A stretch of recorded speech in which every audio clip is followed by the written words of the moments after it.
that 5-1 win against Cardiff at the weekend. All right, well, let's talk about Man United, who were the other half of that 0-0 draw at the weekend. They're equally facing both a bulging injury list, the likes of Mata, Lingard, Rashford, Matic, Herrera, I could go on, and also a potentially tricky trip on Wednesday to Selhurst Park to face an informed Crystal Palace. Their manager, Ole Gunnar Solskjaer, says he has faith in the men coming into his team. Rom created our two biggest chances against Liverpool. It's a different position for him, I know, because Rash's injury meant we had to just rely on him just standing up there and running in behind. Couldn't do too much defending work. So Rom's attitude and work rate was fantastic, and the two chances, Jesse's and Chris at the end, that was Rom's doing, and the link up between them against Arsenal in the Cup. So hopefully Alexis and Rom can step up. Good time to be facing Manchester United. What do you think, Jules? Yeah, of course. When you have so many of your key players missing, it would be a very different United team. The players who are still fit, again, I think look a bit tired. I thought Pogba at the weekend had to defend so much that he looked shattered by the end of the game on Sunday. I don't know what kind of form he would be in against Palace. So, of course, yes, it's the right time to play them, even if they're still unbeaten in the league, at least, or domestically, since Solskjaer took over. But when you see that list, that's a lot of key players there, and especially going forward with no Lingard, no Martial, no Mata, no Rashford either. And yeah, Lukaku and Alexis will have to respond. Who a couple of years ago you'd have gone, well, that's fantastic, they must be automatic starters anyway, because in terms of talent, they don't have much to envy any other player, do they? The likes of Sanchez and Lukaku? No, I mean, let's not forget that Alexis Sanchez, along with Mesut Ozil, is the highest paid player in the league.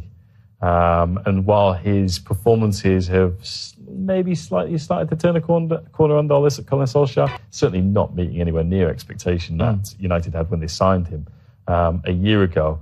I also think, you look at the players that are injured, Martial and Rashford, so important to United in their counter-attacking football, that pace that they didn't really seem to have under Jose Mourinho. Solskjaer's really released. I think with Sanchez and Lukaku, it's completely different makeup up front.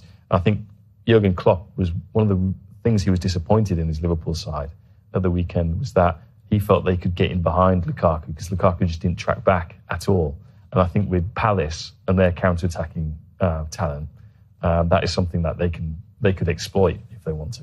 All right, Palace looking really, really dangerous. We've already mentioned the situation at Leicester, which was provoked by Palace's 4-1 win at the King Power this weekend. This whole injury situation, and a lot of people feeling a lot of sympathy for Solskjaer, particularly with the 3 injuries in space of 25 minutes on Sunday. Jack Watson's not one of them, though. He says, this is in the Independent, he says, questions will be asked about the necessity to risk bringing on Lingard so early with another player available. He's been imperative to United's rise back up the Premier League table, but is now likely to miss a key run of matches. This is now where United needs Sanchez to put together a good run of performances. But Jack basically goes on to say that essentially Solskjaer has managed his squad very badly in this case. I agree. I was very surprised when Lingard came on Sunday, I have to say. I didn't think he was fit. The way he was warming up on the touchline, which was just in front of me, it didn't look right, and he was completely anonymous before the chance that he had where he got injured, where Alisson made that very good save on the Lukaku through ball. But before that, he hardly touched the ball, to the point that at some point, Solskjaer had to tell him, Jesse, come on, do something, show yourself up, because you could not see him on the pitch. Should Lingard have said something to Ole? In fact, this is Martin Keown's point. He says that basically any player wants to play, of course, but if you know you're not 100% fit, you should say to the manager, I can't do it. Not all players do that, James. No. I remember in the 2014 World Cup final, Sami Khedira, I think, pulled something just in the warm-up, and basically other players would have shrugged it off and said, I can play, I'm fit, but he put his team before himself, and I think it was Christoph Kramer came in and played instead of him. Lingard, being a local boy, knowing how big this game is for United and being a reflection of United and that sort of thing, I think he would have, in some respects, wanted to play this game and would have said, I am fit, whatever you think. I think that puts a lot of pressure on the manager. It takes a very strong manager to be able to turn around and say, actually, no, Jesse, I think you should sit this one out. I'm wondering what Fred has to do to get a game for United these days, particularly when they spent so much money on him. McTominay coming in, ahead of him in midfield. And then Andres Pereira as well. Yeah. I mean, he's got to have a look in at some point. He seems to be, to me, to be another one of those Mourinho signings that was made to stop him going somewhere else. Just as Sanchez was going to City, Fred was going to City, all of a sudden United swoop for both, overpay for both. A little bit like with Willian and Salah at Chelsea. That was the case then. So, they've got to start getting a song out for Fred, really. Can we get a quick word about Paul Pogba, Jules, who's been the biggest success story in terms of the change since Ole Gunnar Solskjaer came in? And once again, a change for him this weekend when he was asked to play a very different role, one celebrated by Danny Higginbotham in The Sun. Pogba usually has license to go forward, but as soon as the injuries hit, he had to drastically change his role, and he was absolutely outstanding. Says Danny, he showed his maturity yesterday, but that does not surprise me one bit. Might surprise some other people at Old Trafford. Yeah, a lot of people thought he couldn't defend, which I think Sunday's performance showed that if he wants to and if that's what he's asked to do, he can do it. Yes, he will always be better going forwards and using the ball, and United's best chance, that Lingard one from Lukaku, comes from him on the counter-attack as well. But, he showed, I thought he was such a mature, such a lead, in a very leadership way performance. I thought on Sunday he was very vocal as well for the whole game. I thought he was very good defensively. Even when he lost the ball, he was working really hard to get it back, or at least to prevent Liverpool from going forward straight away. And yeah, I thought it was really good, and I'm glad that he showed that he can also defend, not just attack. Okay, are United going to make the top four? This goalless draw saw Arsenal move ahead of them once more. But James, I think this is one of the reasons why they have this injury crisis, is because they've been chasing. Been putting everything into it to get back into that race. And it's now mounting up. I think they've got the talent to do it. I think they will do it. I think there's enough of a kind of positive atmosphere around the team and a belief that they can do it now. And certainly with Chelsea being so out of sorts and sort of the situation there, I think United have to be favourites for fourth. Okay, that's this season. What about next season? We had a tweet in from a viewer. We'll stick that up actually in a second, which basically asks, here we go. This is Lilsa Kirmi. Do you think Manchester United will be title contenders next season if Ole Gunnar Solskjaer is given the job?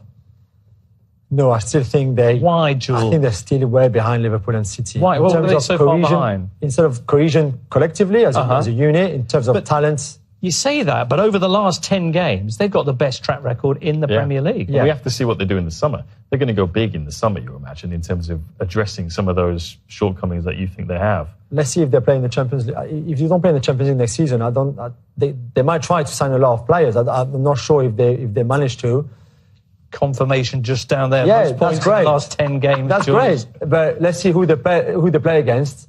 In the league, I mean, there's that win at Wembley where they had 45 very good minutes and 45 really bad minutes, where De Gea saved them with a miraculous performance. I'm still not completely convinced by Solskjaer tactically. Chelsea in the FA Cup to knock. Yeah, I'm talking about Arsenal. The league. Yeah, in the FA Cup as well. Oh. We never had more than 45 good minutes from this United team in the Solskjaer. Okay. Well, they're going to need them on Wednesday night when they visit Selhurst Park, home of Crystal Palace, who beat Leicester 4-1 this weekend, moved 6 points clear of the drop. It was the weekend, sorry. Moved 6 points clear of the drop. Anyway, let's hear now from their manager, Roy Hodgson. It's always good to go into the next game having won the previous one, but we didn't get a lot of time to really enjoy this victory, because 3 days later we're playing again, and we're not just playing anybody, we're playing Manchester United. So it would have been nice to have had the whole week to savour the victory, but it didn't work out for us.